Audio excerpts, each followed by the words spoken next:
اعوذ باللہ من الشیطان الرجیم بسم اللہ الرحمن الرحیم وما خلقت الجن والانس الا لیعبدون۔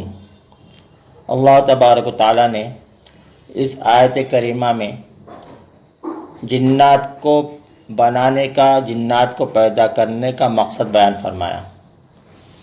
فرمایا کہ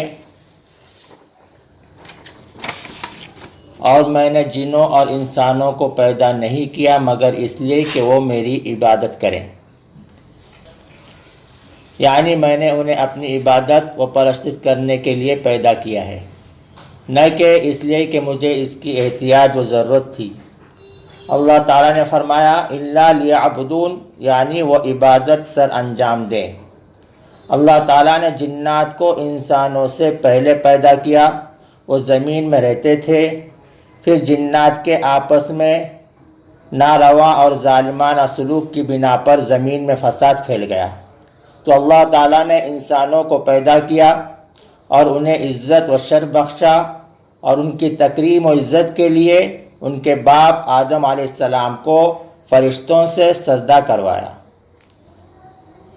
دین کی بات پھیلانا صدقہ جاریہ ہے، ثواب کی نیت سے ویڈیو کو شیئر ضرور کیجیے۔ جزاک اللہ۔